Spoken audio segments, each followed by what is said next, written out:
session as well. Excellent. And I think everyone's here. Welcome. How's everyone doing so far? How's the week going?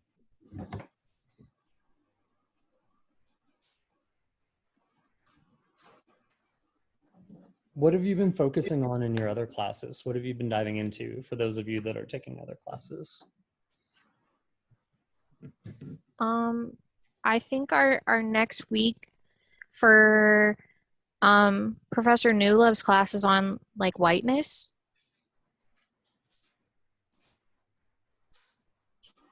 Interesting.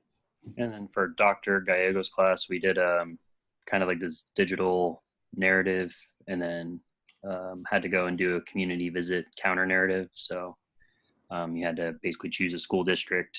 I think it was Aurora, Denver, Mapleton, and Sheridan. I don't know what the other one was. I forgot. But yeah, so basically choose a school within that area, locate all the societal statistics about it online, and then actually go and either do an in-person visit or like a digital interaction with people from that area, then kind of figure out what they think about the area, and then kind of connect the dots between the two, just to kind of gather an understanding, kind of that funds of knowledge development for a new teacher going into that area.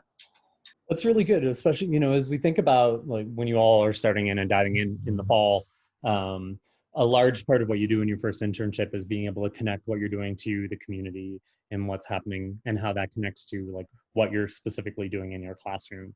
And so that's good to get those opportunities now, because you'll be doing the exact same thing no matter where you are, be it in Aurora or Jeffco or Mapleton or Denver, as we move through in the forward in the fall. That's great. And you know, I think, you know, in Professor Newlove's class, you know, diving into like how the work that we do isn't really neutral, and especially in math and science, it's often like there is one correct answer, this is it, but that's not really what our work is. And math is not neutral, data is not neutral, and it really has serious impacts on things like race, gender, socioeconomics. So that's great. I hope that there's ways to kind of like tie that all in the work. But today we're going to do a bunch of stuff. Our plan for today, we're going to dive in. I have a little recess for us to dive into and think about. And then we're going to do some writing. I've really appreciated, I added like a couple of minutes to look at some of the Flipgrid responses this morning, but I'll go through and I'll kind of write back or video back when I get a chance to really dive into them. And then the blogs last week were so incredibly thoughtful. I was amazed. And so I thought what we would do today is kind of like think about other ways to reflect, so that when you all are thinking about your next blog post, you have kind of another lens to do that's directly connected to our work. And then we're going to dive into some of the reading stuff. We're going to really dive into building really cool connections and conversations in math and science classroom. And I think, I can't remember, was it you, Austin, that asked for the science version of the 5 discussions book a couple, like last week? I think it was Gregory. Oh, it was Greg. Yeah. Sorry, Greg. I did add that into the slides. It's now like $125, but I do have that, the link to the Amazon thing in there, and I'll show you all when I get there. Thank you. And that's our plan. And then what I was thinking about doing with that after we do kind of an activity, thinking about the discussions, is I'm going to put you into groups. I have 3 groups set up. There's 1 math group and 2 science groups. And we're going to start building an idea for each of the groups to do a recess. And so we'll have a chance to find a time to sign up sometime within this semester. And then you all will start building an activity that you can do together, kind of a 5 to 15 minute activity that will be a recess and open-ended kind of style activity. And I want you specifically thinking about the 5 practices. And so that's how we'll end. We'll do a couple of things, and then I'll leave the last part of class just open. I'll put you into breakout groups, and you can take as much time as you need, depending on how much time that you have to start building your own recess and thinking about how do we do this in an online format. That's our plan for today. Any questions before we get started? Thoughts, hopes, wishes, dreams? Okay.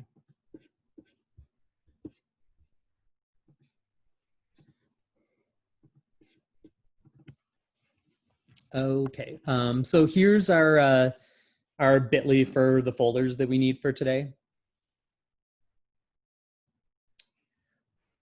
And I can actually, what I'll do is I'll copy and paste that into the chat window.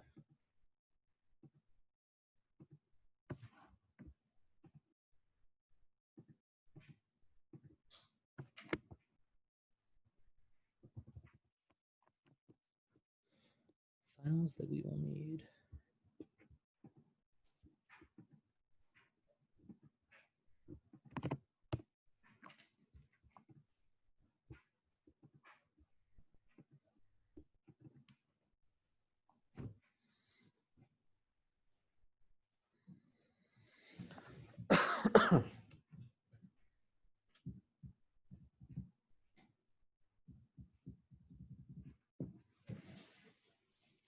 Take a second, let y'all get in.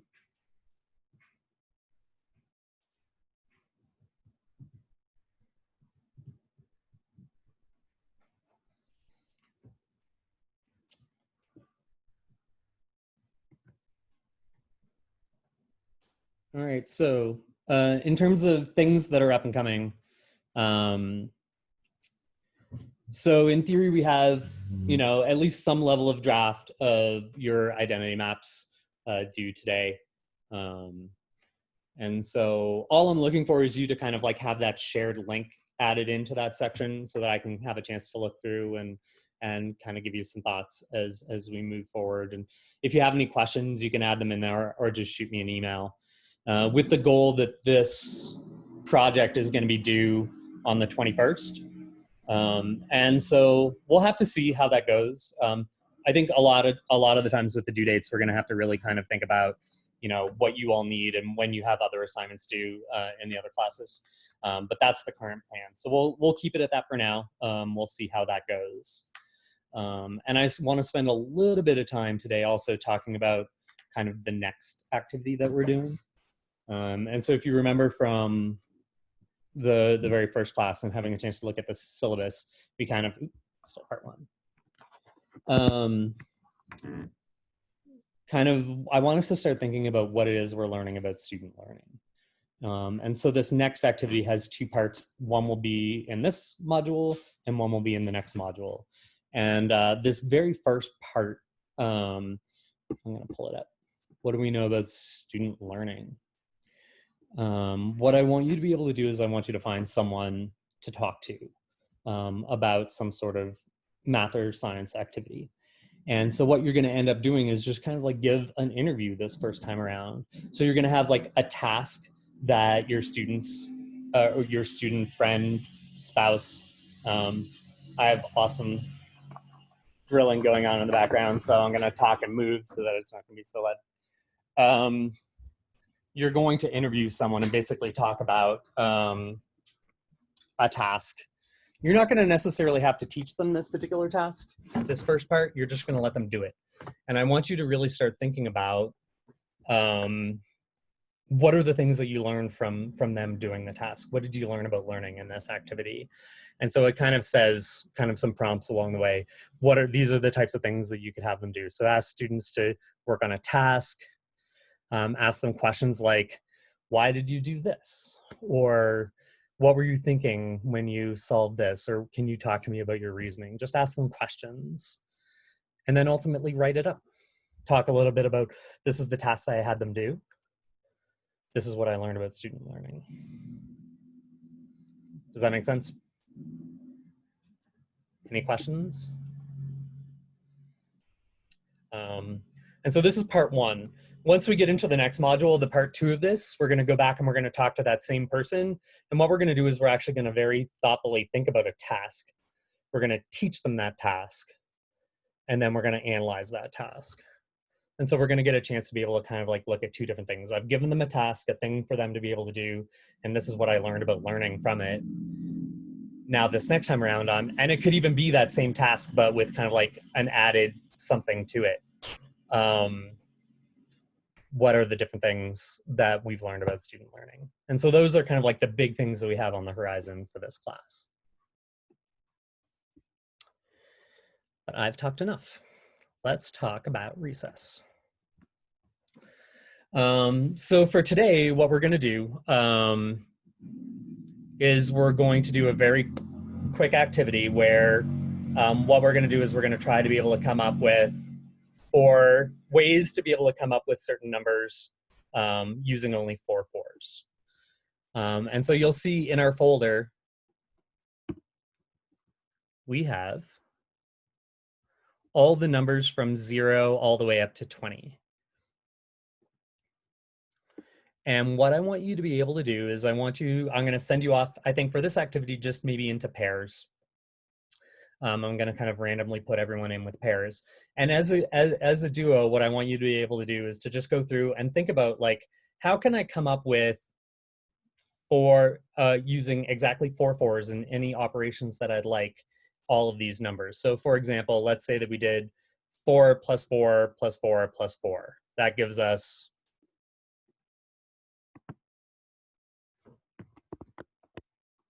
16. So that's one of them down. So what we're going to do is, as a group in pairs, we're going to try to be able to come up, and we're all going to be working on the same document. So if someone comes up with like a way to get 9 that's different than what you did, you can add your answer next to it. But our goal is we're going to go through and we're going to do this until everyone has exactly all of the 4 fours from 0 to 20 are added up. Does anyone have any questions?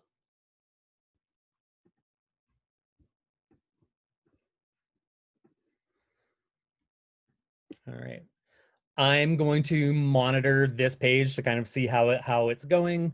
Remember, we're all going to add on to the same document, and when I see that we're kind of at the point of getting them all done, then we'll come back together, and I want to hear kind of your overall thoughts. And so I'm gonna set up and do 5 breakout rooms, so you'll each get a chance to be able to work with a partner and just spend some time talking about it. Are there different ways to do it? And I'll give some hints along the way. I'll pop into some of the rooms. Good luck.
All right. So I'd love to hear some thoughts. How did it go?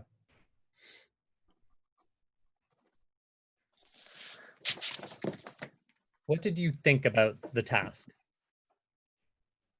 Cool. Cool. Okay. I like it. The odd numbers were difficult at first to figure out. Yeah, absolutely. There are definitely some sets of numbers that were trickier than others. Some of the odd ones were tricky. What were some other types of numbers that were kind of tricky?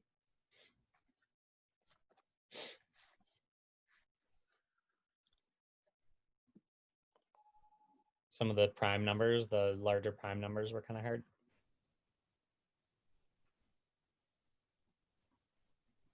I don't know. I thought it was hard to do some of the numbers that it's like, I don't know, like 16. Like, oh, I know that's like 4 times 4, but now I have to figure out where to put 2 other 4s. Right. We have to think about how we break up the numbers. Absolutely. How we compose them. You bet.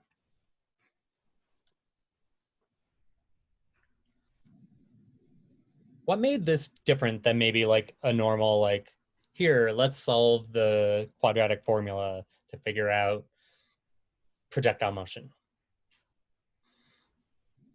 I think you gave us a lot of freedom in kind of trying to compose these numbers in ways that like that was up to us. So it kind of allowed for a lot of room for creativity, for thinking outside the box, allowed you to see how we think about numbers and how we think about, you know, all the operations that we use.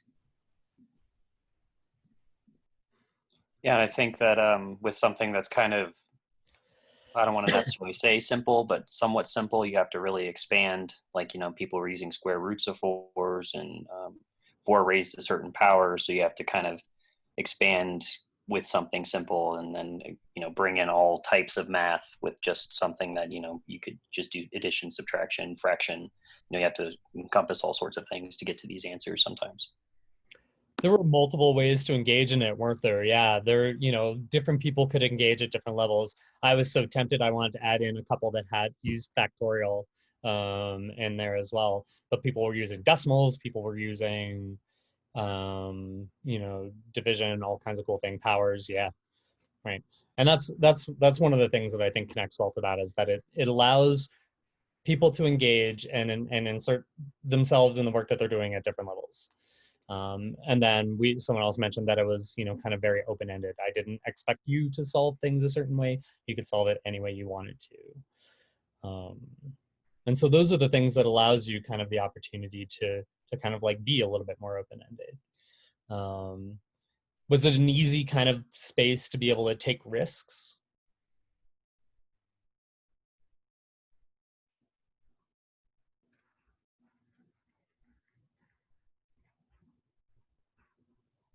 Yes, because if I typed wrong, I could press delete very fast. It was fun to watch this activity. This is the first time I've done this activity as like an open Google Doc where people can just kind of like dive in and engage in any way that you want. And it was interesting to watch, kind of like see that unfold. And I was going to kind of join some of the groups, but I didn't, because I wanted to let you all have the freedom to kind of dive in. Was there much conversation? Did anyone have kind of conversation in their pairs? What did that look like?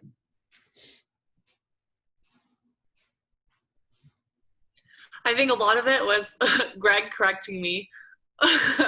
He was like, wait, that doesn't work. And I'm like, oh, you're right. So yeah, that's kind of how the conversation went. It was fun. I liked it.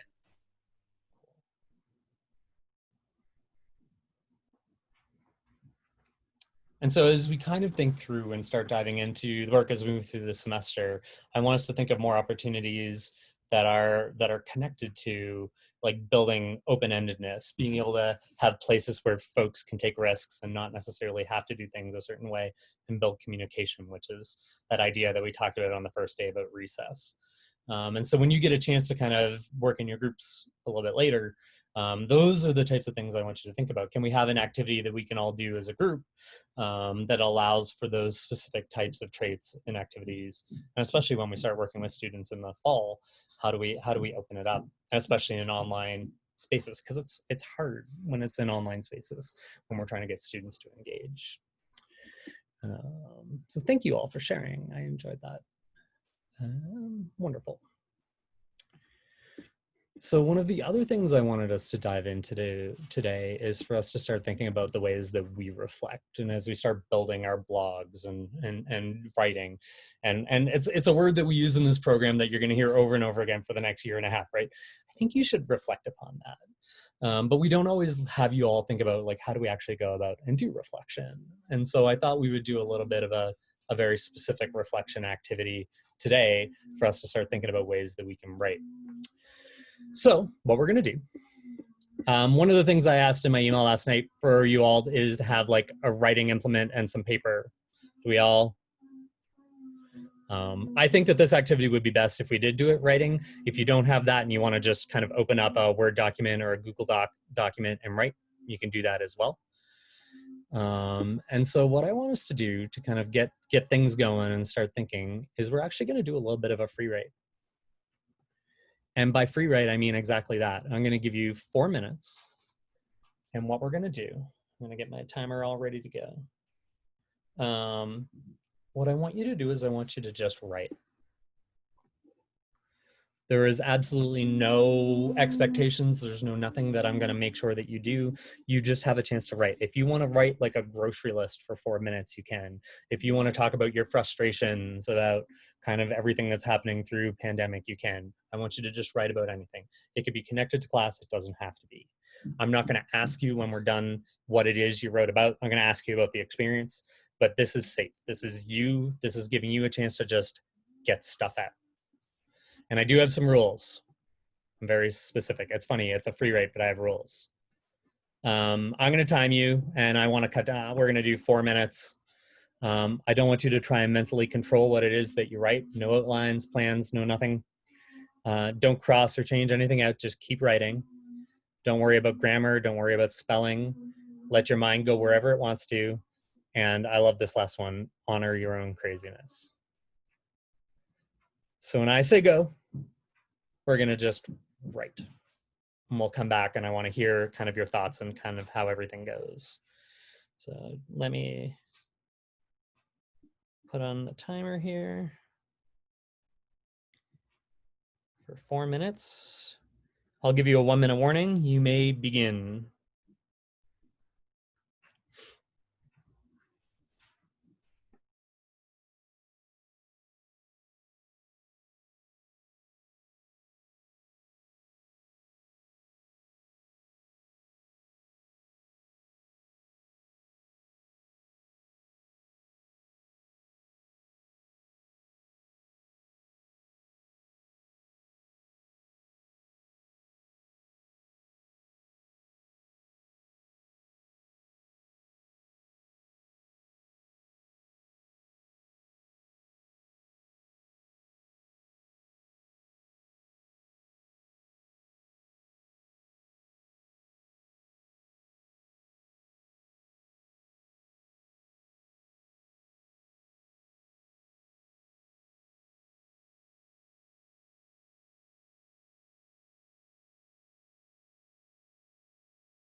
We have about a minute left.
All right. Finish up your thoughts and wrap up, and we will come back. And so I'd love to get a bit of a sense of, first, just how did that go? How did that feel? To hear a couple of people's thoughts. I think it's good. I just found, as I used to talk, I wrote in 4 languages. And this is my problem. Sometimes when I try to have an idea and express that idea in the way, it's really sometimes hard, and I look and think about which language I'm talking now. So this is what I found myself, like writing some words here and there and all over my writing, which is not like all in one language. Or like usually, like most likely is English, but we have a couple words in Turkish, English, Arabic, French here and there. And that's tough. I mean, we're asking you all to do a lot of writing and a lot of reflecting, right, over the next year and a half. And so that's a really important consideration when you're diving into it, right, is all of those things coming together. So thank you for sharing. Other thoughts? How did that feel? I found that initially it was tough to get going. It's something that's uncomfortable for me. I don't do this. So that a little getting going was tough. But then once I started going, I was like, oh, wow. And just kept going and going and going. And I mean, I found it tough to kind of stay on some of these rules. I mean, I crossed out a couple words, things like that. But overall, I thought it was a pretty good experience. That's good. How's your hand? Did anyone's hand end up kind of hurting a little? For me, it definitely does whenever I do this activity. 1 or 2 others. For me, I found once I had started, once I had got going, my brain had just like flooded with ideas, and I was like thinking about what I was doing in my reflection, thinking about how that was like affecting my, like I was just all over the place with my ideas, and I didn't have enough time. You didn't have enough time. That's good. And if you're doing this on your own, if you're kind of like thinking about trying to get writing going for an assignment or something like that, you get to kind of decide to some extent how much time you have, as opposed to just saying you only got 4 minutes to do it. Did anyone find it frustrating or kind of have kind of frustration with the task itself? I kind of did. I just found myself drawing pictures of things that I wish I were doing right now, you know, that I can't be doing. So like camping, or, you know, going out on a date with my wife, or, you know, finishing my backyard, things like that, where it's like, you know, things that you never seem to really find the time to do. Well, especially now with the pandemic and stuff. So it's like, damn, you know. That's good. I think you bring up a really good point. Like maybe that involves, maybe what you're really going to do is just like draw a picture. Maybe it's not going to necessarily have to be writing. Maybe you're just going to draw some stuff. I had a writing meeting yesterday, and I was supposed to have like a certain number of things written for a paper that we're working on. And I just had like pictures. I brought pictures with me. I'm like, I'm sorry, guys. I just had like ropes intertwined and stuff like that. I was like, this is all I got. That's a really good point. Thanks for sharing, Austin.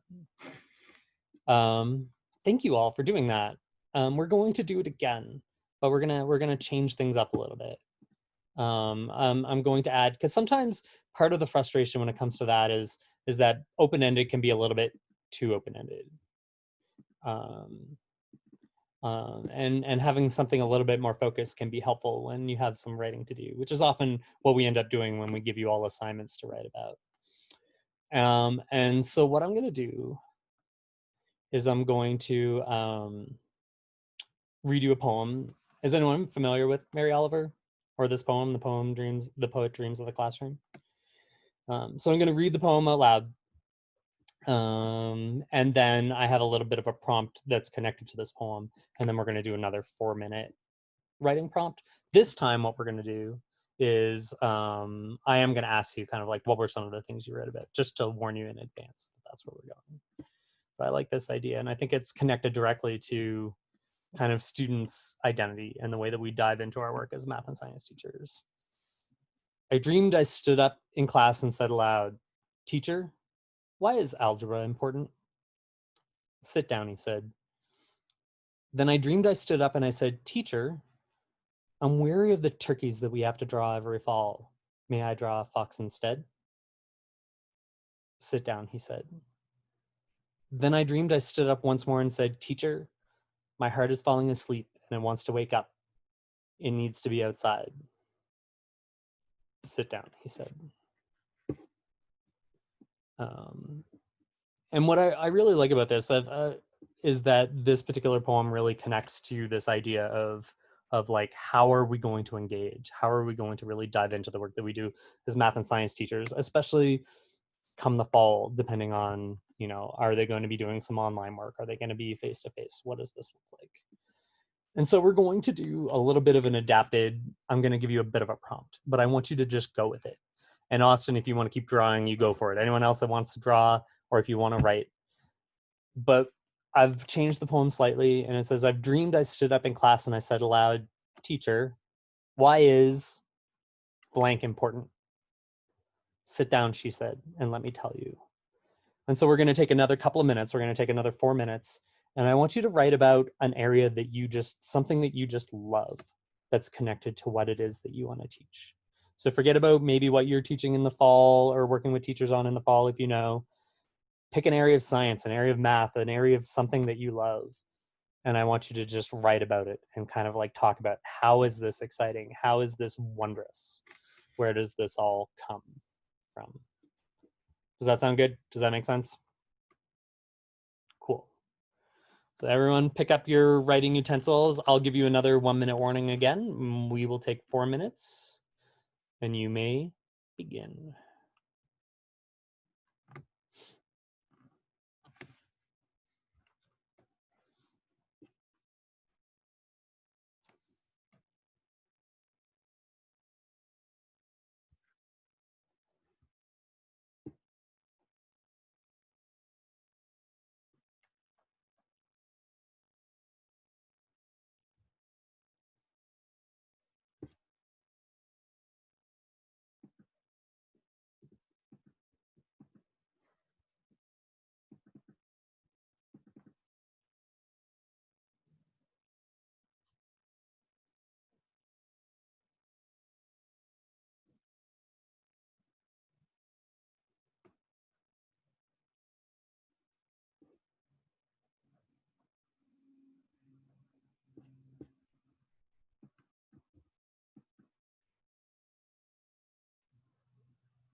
About a minute left.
All right, let's wrap up our thoughts.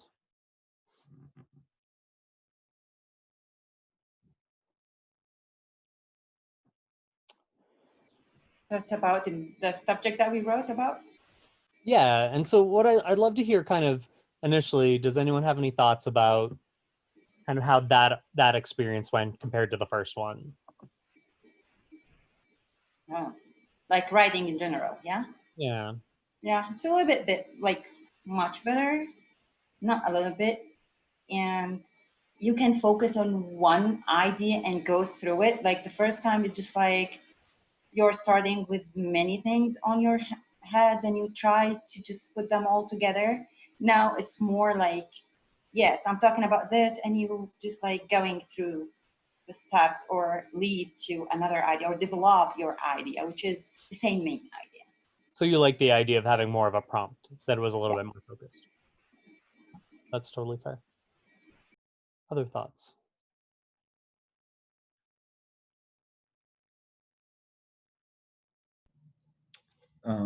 For me, when I first started writing it, I was thinking to myself, why isn't my student as excited about this content area as I am? It's like a disbelief for me, but it also excited that I get to share why it was important. Do you want to, do you mind sharing maybe something just of what you I said, teacher, why is the environment important? So I said, the environment is all around us. We live in it every day. We are a part of it. The environment is always changing, and we share this space with many organisms. We must learn how the environment operates so we can be better stewards. We only have this one planet, and we need to be conscious of the future. The environment is messy and exciting. You can study it as much as you want, and there'll always be more to learn. Great, wonderful. Thank you for sharing that. Can some other folks share? What did you, kind of a snippet of what you were thinking and what you were writing about and what you kind of pulled from getting a chance to do this, right?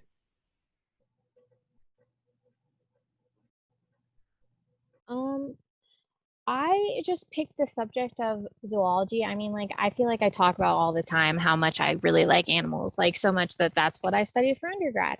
And I was trying to write about sort of like why I think, it's such a like good subject and what interests me about it. And the more that I like wrote, I like thought that maybe I like it so much because it's something that I can so easily see outside in like the real world. Like a lot of the time, things that we learn, especially when they're so specific, like, I don't know, chemistry in class, I never see acid or I never see hydrochloric acid, outside. So it's difficult for me sometimes to like learn about it because I just don't see it. I can't see like applying it. But like when I think about animals, like, oh, when I learn about, ferrets, I can go home and tell my ferret, did you know that you have like the strongest bite, force in comparison to your head size? That's so cool. I can like, I don't know, I can do stuff like that. But so I thought, of course, that's why it's important to, talk to students about how, hey, you can see this out in the real world, even if we don't see like a hydrochloric acid in the real world, what else is acid? Vinegar. Awesome. Thank you, Hannah. That's great. I didn't know that about ferrets, so thank you. They're so cool, dude. Yeah, first off, Hannah, awesome that you have ferrets. I used to have ferrets, and they're amazing pets to have. So, I did like when she was talking about science or chemistry rather, and so like I was thinking about quantum for myself, and I don't know if that ever come up in high school maybe, but so I basically drew this water molecule kind of falling down some stairs, and so for quantum, like you have your vibrational states, so quantum vibrational states, and so water with its vibrational states, that's the reason why water appears blue, so why the ocean appears blue, why lakes appear blue is the quantum vibrational states of water molecules. So kind of like why water is blue, you can think of it as being a quantum mechanic process. So something that seems extremely abstract for students, be like, well, you can see it interacting every single day if you just kind of see these things. So, and then also I was kind of trying to think of it as a metaphor that like as students, as you're falling through these things, maybe it just seems like a struggle, like this falling down the stairs, but maybe really you're kind of like blue water or something cool to look at while you're doing it, some kind of like that, I guess. That got deep. Thanks. That was great. That was a good example. Thank you. Can we hear maybe one more? I mean, we can keep going, but I'd like to hear like at least one more. Kind of bring in like a math perspective. I talked about why like are numbers important, why is number sense important, and I just really tried to use like my fascination of numbers, like in how they connect to puzzles and patterns and people's minds and creativity, and how they really help unlocking like the mysteries of a lot of different things. And so I just kind of talked about how much fun they can be and how vast they are and how understanding them can only like aid in your understanding of the world. So just like how the possibilities with numbers are endless rather than thinking of like it's in a small box of like just math. So that's kind of what I talked about. Yeah, I love that idea of all of this wonder that it exists in math, right? And we boil it down to here's a worksheet. I mean, how do you get people excited about a worksheet? Solve 30 of these problems. No, there's nothing exciting about that. That just causes math trauma. That just causes all kinds of issues. So yeah, that's great. Thank you. This is how we should be thinking about math in science class. Is there anyone else that wants to share? I don't want to take away the space. Or are we good? I can share. One of the things I talked about was probability. So so a lot of the times, like you were saying, Dennis, the trauma around worksheets, but there's so many more hands-on activities we can do with probability. What I kind of like reflected on was one of my teachers in college. He'd always come in and he'd have this like box of balls, and they all had like different colors in them. And then I don't know if I just got everyone engaged because he'd set a $20 bill, a $5 bill, and then a $1 bill.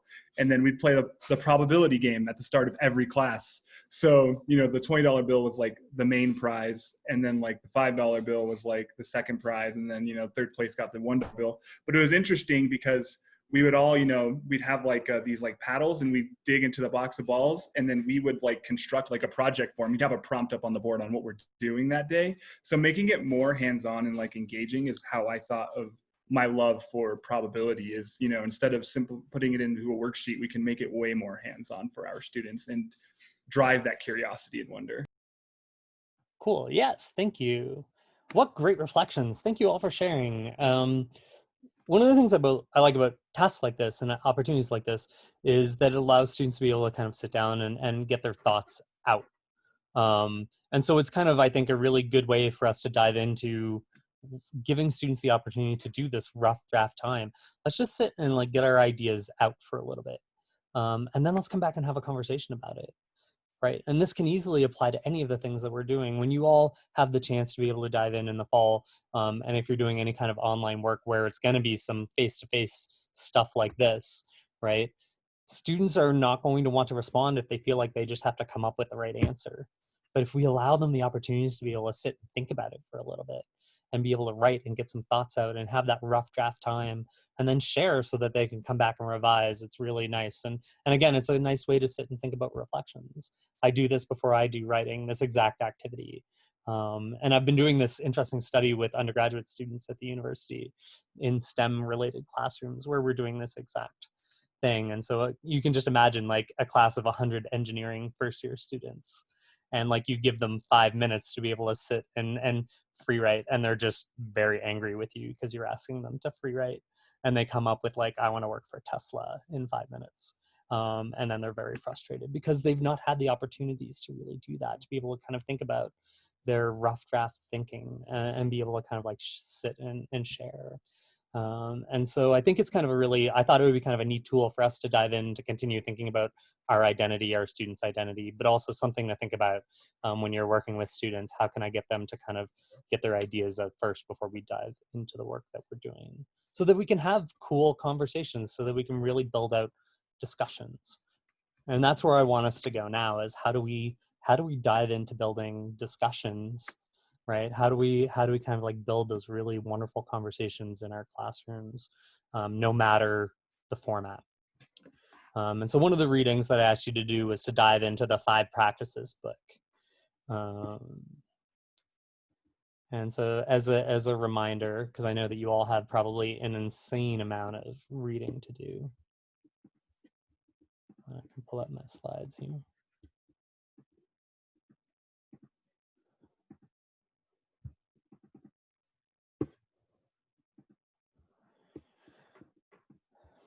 One of the ways that we can dive into the work of trying to build out cool conversations is how we really design our learning. And so the 5 Practices dives into these, 5 practices, this idea of like anticipating, monitoring, selecting, sequencing, and connecting. And you'll see kind of in the notes here, Greg, kind of the link to the other book. That's where I put that. And so I'd love to kind of just get a sense of what you all thought, or kind of what were some of the important takeaways that you got from this idea of like using 5 practices to build and orchestrate discussion.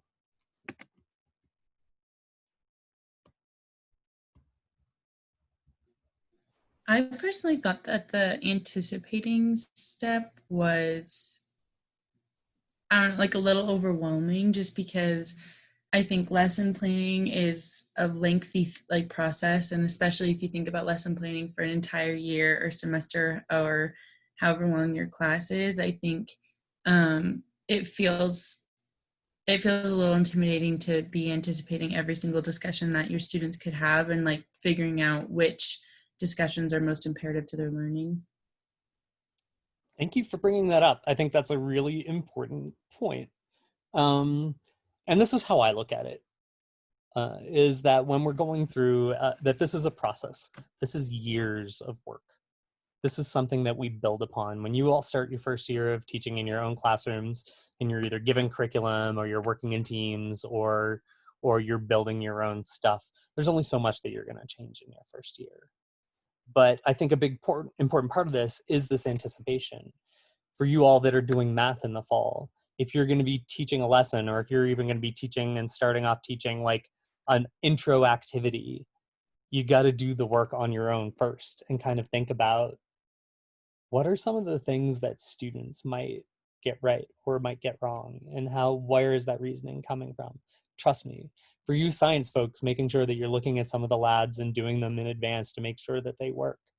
And so that you can kind of think about what are some of the pitfalls that may happen? What are some of the preconceptions that students may have to dive into our work? It's really important, but I agree with you. I mean, you can't think about every single discussion and where that's going to go. But what you can do is you can kind of like sit after a lesson goes really well or dive bombs and kind of say, oh God, this didn't, no, this wasn't, what do I have to do? What did students not think about? What were the barriers that I put in that I need to kind of like think about for tomorrow or for next week or things along those lines? So thank you. That's an incredibly important point, Aubrey. Maybe one other person, kind of a takeaway from thinking about the 5 practices.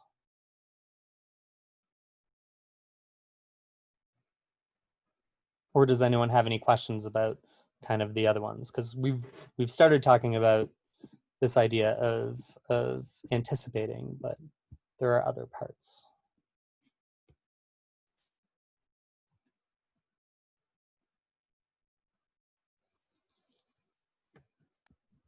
I guess I have a question, like with anticipating. So like, how as an educator do you kind of prevent yourself from getting overzealous and wanting to like do something really cool in your classroom that maybe is just something reserved for yourself, I guess? Do you just kind of go through with a lesson plan and see if it works, and if it just crash and burns, you just scrape it out or something? Or I'm not sure if I follow. What do you mean in terms of? like, say if like, you know, like if I wanted to do like a cool, what I think is cool, like a science experiment, and then like, you know, I'm like trying to do this cool thing, and then all of a sudden it doesn't really work out. Do you just kind of scrap it, or do you just see where it went wrong and try it again? You mean kind of like in the middle of class? Well, yeah, or I have no idea. Like I've never taught before, so like I don't know. I mean, I feel like I could suffer from that, like getting overzealous and being like, oh, I'm gonna do this, I'm anticipating this, and then you know it doesn't work out. It's just gonna happen. Okay. It will happen. Okay. And this is something that you have to kind of work on and that you study and you practice, right? And there's a number of different things that happen. Often what you want to do and kind of connected to that formative assessment that we talked about on Sunday, right, is maybe finding a way midway through a lesson to kind of do some sort of check-in to kind of see where students are. And if it's going really well, then you keep going. If it's not, maybe you need to stop right then and there and say, let's back this up a little bit. But you have to kind of like build in ways. You have to know what your students are learning to be able to have a sense of being able to do that. And that takes practice. And so there'll be times where you'll blow through an entire lesson and students will be left behind. And so what you need to do is you need to kind of sit at the end of that and say, what does that mean for tomorrow? And so once you're in the field, once you're doing that, that's when when you have to kind of dive in and start thinking about that. And that's when this, like, maybe taking some time to write about it afterwards might be helpful. Does anyone else have kind of insights into that aspect? I know we have different people with different levels of kind of experience with teaching. What happens if we get too excited and things kind of get away from us?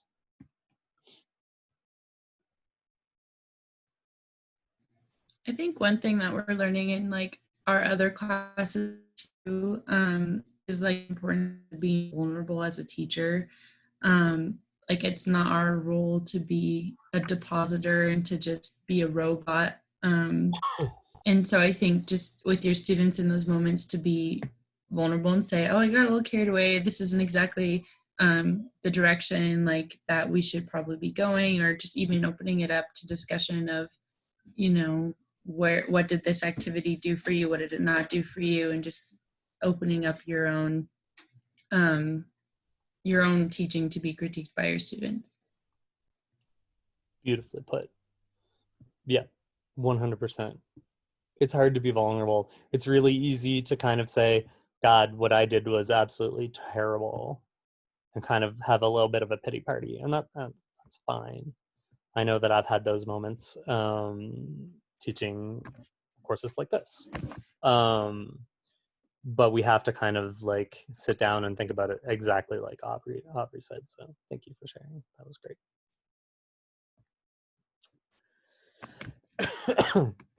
And so with this idea of these 5 practices is that after we've had a chance to be able to kind of like think about what is the learning that needs to happen, where do we think our students are going to go with this? And I like to think about it as kind of thinking about what might be the potential preconceptions that students are going to have, right? I know misconception is a word that comes up a lot. Like, this is this thing that the student got wrong.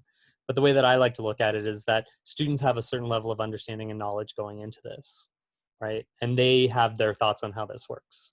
And it's their beginning conceptions. It's their preconceptions of how it works. And we're helping them work towards getting to where they need to go. When they're actually doing the work, we have to dive into this idea of like, let's monitor to see what learning is happening. So like Austin, when we were talking about this idea of like taking a check in the middle of the class to kind of see what have we learned, that's an idea of monitoring, right? Making sure that we see what our students are actually learning. And then from there, we want to kind of select and start choosing. Maybe some students got some things right, some things that they're working on, some preconceptions. Let's select some opportunities to kind of like build out into discussion. Once we've selected, then we go through and we start sequencing, like what order do we want us to have this conversation to be able to build it out so that finally we can build connections. And that's this overarching idea of the 5 practices. And so what I want us to do is to spend a little bit of time working on an activity to be able to dive into that. And we're going to start off with anticipating. I know that this is a bit of a math heavy day today, but we're going to do a little bit of a math problem. We will change all of that Thursday. And so we're going to do this caterpillar problem. So a 4th grade class needs 5 leaves each day to feed its 2 caterpillars. How many leaves would the students need each day for 12 caterpillars? And so all I want you to do is to just take a couple of minutes, solve the problem. I want you to think about your reasoning. Like, how did you do it? How did you go about doing it? But I want you to just kind of solve.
When you've solved, if you could just kind of give a thumbs up.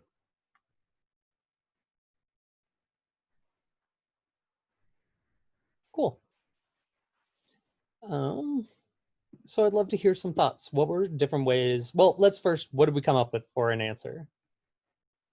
I'm more interested in the reasoning, but I'd love to hear an answer.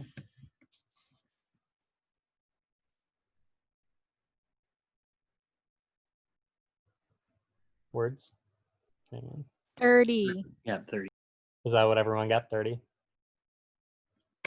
Awesome. How did you go about solving it? Did you do it on paper and pencil? Did you do it in your head? Was there anything that you did in terms of the math to kind of get there? We have a couple ways to do it. We can do it in head or just like think about it as a word, like a paper and pencil. If we think first as like relationship between 6 and 12, and we found like between 2 and 12, sorry. So we found like there are 6 2s in 12. So if I need 5 leaves for 2 caterpillar, I will need like 2 times 6, 6 times 5 leaves to get that. Or if I think about it like I need to get by the 1, which is I think about 12, like 5 divided by 2, 2.5, and 2 12s is 24, half of 12 is 6, 24 plus 6 is 30. So there are many ways to go, and we can just multiply 2.5 by what, by 5 or whatever. There are a lot of ways. Wonderful, thank you. What were some other things that people did to solve? Yeah, I just used a proportion. So I just did 5 over 2 equals x over 12 and then solve for x. Cool, great. Another good way to look at it. For those of you all that are in my World of Different Numbers class, I feel like it's a pretty appropriate way to think about it. What else? I did the proportion as well, but I was just thinking to myself, I guess I could have drew some pictures, you know, drew some caterpillars and leaves and that kind of approach. I mean, that would have been totally for me, out of the realm of what I normally would do. But yeah, great. Kind of build some sort of like manipulative or some sort of like visual representation of it to try and get it. You could draw out things, right? You could draw out all of the food or the caterpillars, make a visual representation. Awesome. Is there one more that's kind of a little bit different? I did mine kind of like a stoic problem. Like I made like units. That's my science brain. So first I started with the 5 leaves, and then I divided that by the 2 caterpillars to get how many leaves per caterpillar. And then I multiplied that by the total 12 caterpillars to get 30 leaves. So I could just cancel. It's easy for me to visualize just like canceling out the units. What a great way to do that. Yeah, using units. And that's a great maybe even intro to connect. Like we're doing stoichiometry right now. It's really directly connected to stuff that you did in middle school or earlier. Let's take a look at this problem. This is how we cancel things out. That's wonderful. Yeah, that's a great way to look at it. Thanks. What do y'all think might be some things that might catch students up trying to solve this problem? What might be some preconceptions that students could have? Caterpillars need to eat more leaves than that. Uh-huh.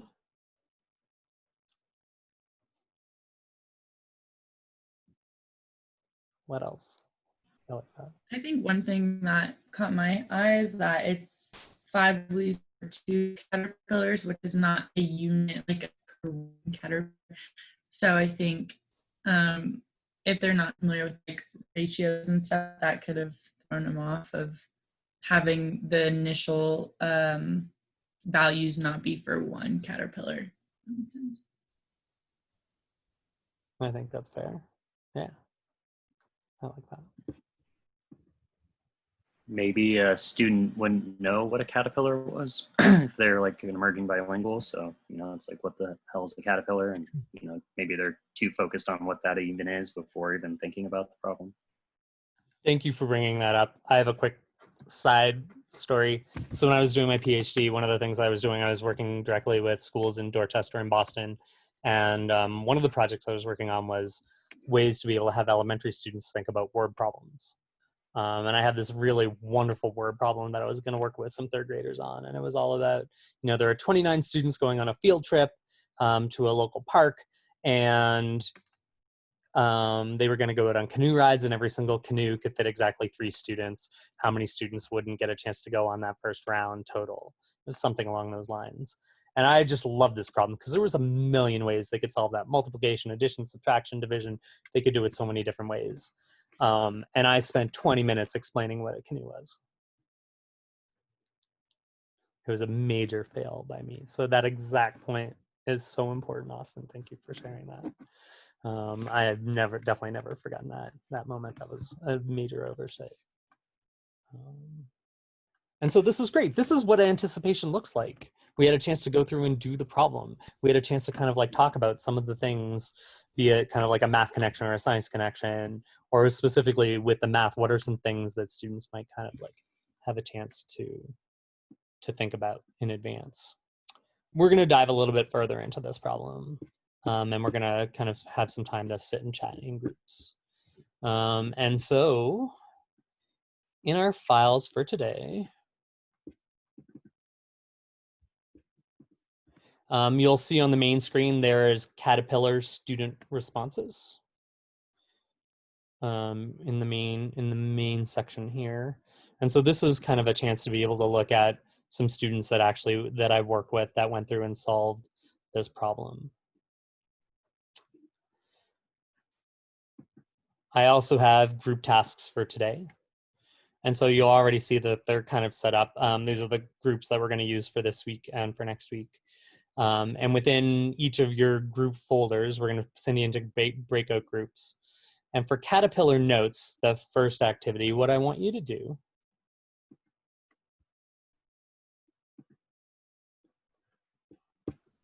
is I want you to take a look at the student work and kind of think about the conversation that we just had about in terms of anticipating, And I want you to kind of think about if you were the teacher teaching this activity and these were the students' responses as you were going around and monitoring, how would you organize the last part of the discussion? How would you organize that last part of that lesson? What were your thoughts in terms of like, what would you select? How would you sequence it? How would you try to draw those connections? And so I've left, you know, this open workspace here in each of the groups for activity 1. I've just let that open to take notes. You don't necessarily have to take notes in that area. But I want you to do is to kind of just use those student responses in the main section and try to build out your thoughts about how you could kind of build out the discussion in terms of next steps. And then what we'll do is we'll come back together as a group and we'll chat a little bit about it when we come back. And so I will set up the rooms, the new rooms.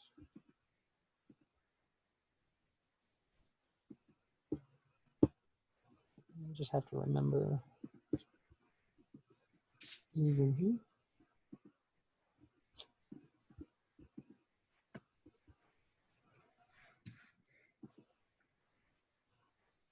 Jesse, Austin, and Hannah. Mitch, Greg, and Lindsay.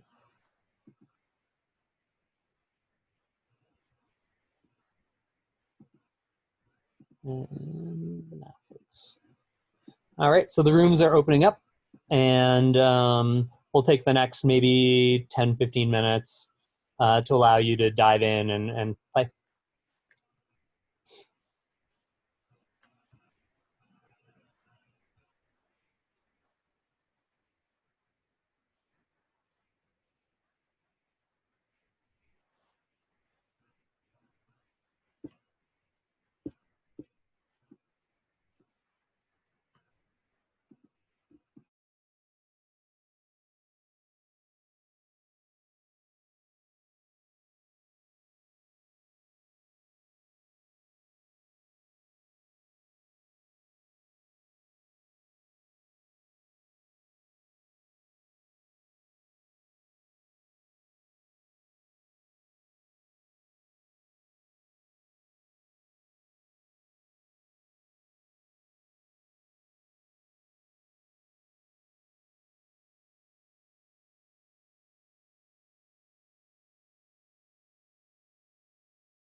That didn't get the right answer, so I think it's like, I don't know, I think important to look and see maybe what they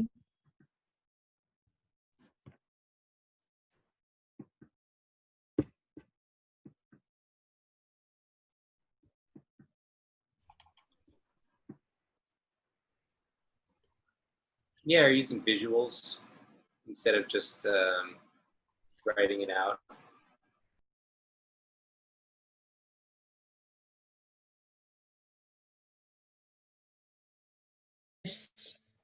Discussion of this would be kind of an idea of count.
talk about at least?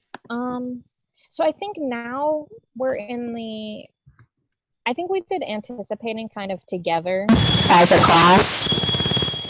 That first step, and then taking a look at the student rooms. We did that, and now using the 5 practices in your groups, come up with, I don't know, come up with maybe what you would use for anticipating monitoring or how you would use them.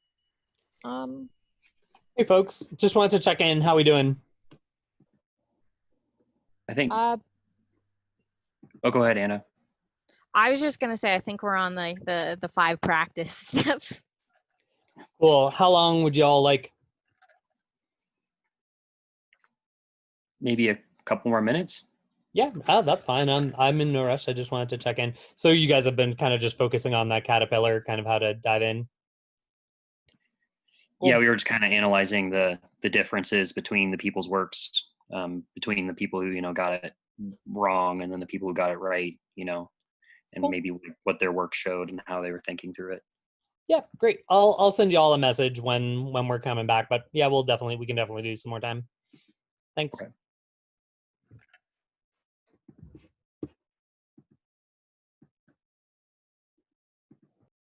Where you can like go in and you can click. But yeah, it's frustrating, but it's a very useful tool. Yeah. Hey, how's everyone doing? Well, I think we addressed the first part of our activity. Are we supposed to move on to the second? No, we're going to move on to that. I think we might do that on that. We're going to do activity 2 on Thursday, just so that we can have some time to chat and give you all some time maybe on the other end. But do you guys feel good, or do you need a couple more minutes? Yeah, I feel good. We're good. Well, the first group wants a couple more minutes, so I'll in a minute or so I'll do a final check-in and just let you all know we're coming back. Cool. Sounds good. Thanks.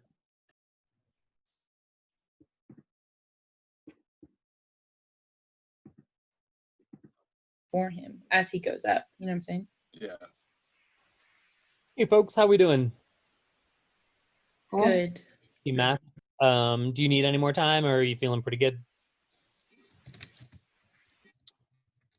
For the last step, when you ask us to connect, what exactly are you looking for in that?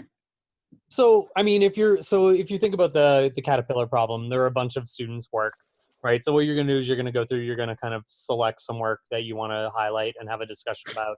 You want to think about what order you want to do them, but how do you make connections between them? How do you kind of draw comparisons, or how do you kind of build some discussion out is what I'm thinking about. Like, what do you do with it when you've been monitoring? These are the things that you've selected. We're going to put them in a certain order, but then like, how do you talk about it? How do you build a discussion? How do you try to make connections across different ones? How do they differ? How are they the same? Things along those lines. That's what we mean when we talk about connecting. Okay. Yep. Do you want a little bit more time, or are you feeling good? Couple minutes maybe, just to decide. Okay. Yeah, I'll come back and I'll open up for people to come back in like a minute or so. So you guys go for it. Thanks. Okay.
welcome back. Hey, folks. So I'd love to hear a little bit from each of the groups, a little bit on what were our thought processes we start, this is kind of our intro to the way that we're thinking about these practices.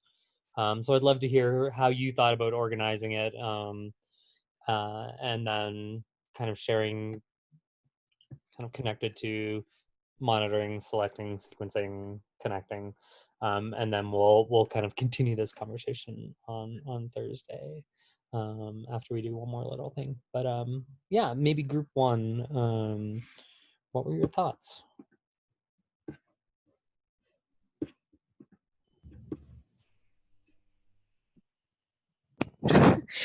We started by kind of just looking at the students' answers and like their work and trying to figure out maybe what it was that the students didn't understand. We sort of like figured out that it was the students that actually tried to go into the more advanced like proportional relationships that those were the students that sort of didn't get the right or the correct answer, and the students that went back to like the basic information, like drawing pictures or like trying to use like basic adding and subtracting, or not really subtracting, but basic adding to do the problems, were the ones that got it right. So I don't know, I thought that maybe the teacher was teaching the proportional relationships, and it was just something that a lot of the students didn't understand or didn't feel comfortable with yet.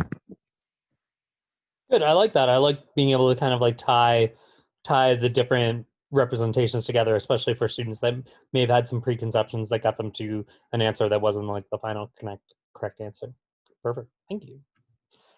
Group two. So Mitch, Greg, and Lindsay. Sorry.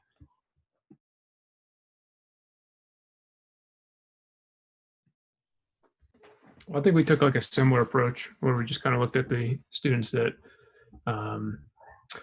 might not have been seeing the concepts the way that we wanted to. So we thought that creating visuals would be a big plus in the problem itself.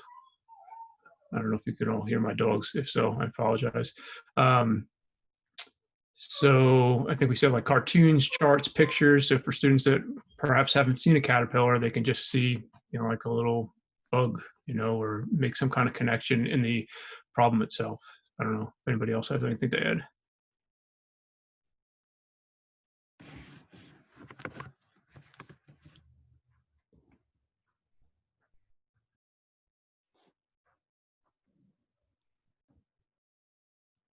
Okay, thank you. And team math, the last team. We really dove into the ways that you could connect this to counting in groups, and then how that leads to like what multiplication is, because a lot of the students' work, they would either count by like 2.5s or they'd count by 5s or 2s, and I think that really shows the like properties of multiplication and how it's commutative in a way. And I mean, that might be advanced for 4th grade, but just kind of talking about how different models could do the counting for you, or how some models, like you had to actually add up every number, and the advantages and disadvantages of both of those. Great. That's a great way to think about the kind of the connections. How do we tie this all together? That's great that we've thought about the things that we want to highlight in the class, but how do we start having students have conversations to start making those connections as well? Awesome. Anyone else from that group? Or did that kind of sum it up? I was just going to say, Aubrey noticed that the students almost had like progressive levels of answers where you could tell some of them didn't think about it too much, and some of them kind of dove into it, but just superficially, and some of them really took it to a level where you could grow into concepts like ratios and things like that. Excellent. Yeah, thank you. Again, making those connections. That's great.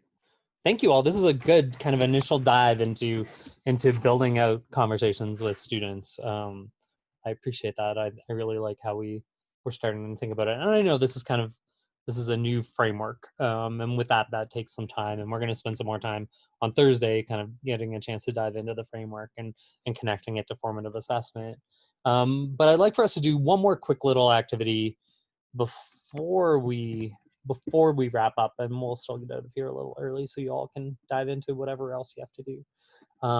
But connected to that idea, as we start thinking about kind of the work that we did on Sunday, and as we move forward, this idea of formative assessment as ways to be able to think about how our students are doing in terms of the content, but just in general how they're doing in class. And so I have a little bit of a formative assessment activity that I'd like for us to do. So you'll see it's in our slides on slide 14, formative assessment activity, or I just put it into the chat window, and I'm going to share it, share my screen here just to show you. And throughout the course, I want us to take a little bit of a time to use this as a check-in to kind of see how we're feeling and how everything's going in class. And so this is kind of a formative assessment activity connected to attitudes. And I like using this in high school to get a sense of how students are doing and feeling. And so you can kind of see here, it's kind of, most of them are on a scale from 1 to 5. I feel good about my learning in class today. I gave my best effort in class today. My level of stress at this point in the semester is, I felt like a science or math person today.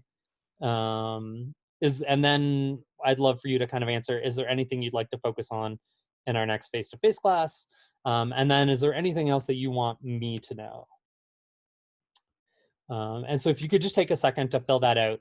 I'm going to share some of the responses, what the graph looks like in terms of the responses for the multiple choice, the kind of 1 through 5 things. I'm not going to share or let anyone see kind of the last sections, but if you could just take a couple of minutes to fill that out, and then we'll come back, we'll do a quick chat, and then we'll be done.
Just waiting on a couple more responses, and then we chat a little bit.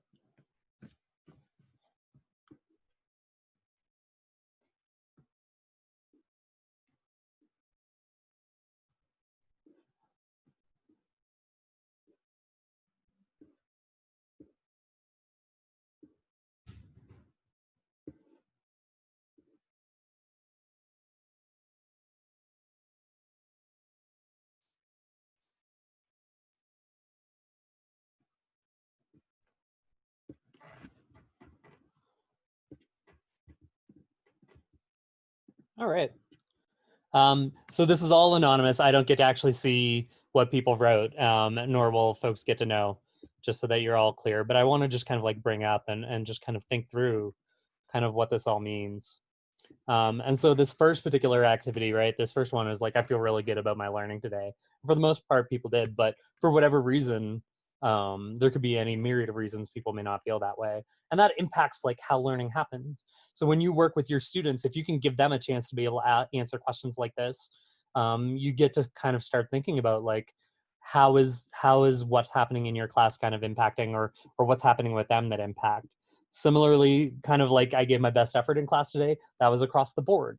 And so it kind of gives you a chance to kind of, again, think about me as the teacher, you know, are there things that I can do to kind of like help and improve, to kind of like try to help build that? Or is it just kind of like the circumstances? Y'all are doing a lot for the most part.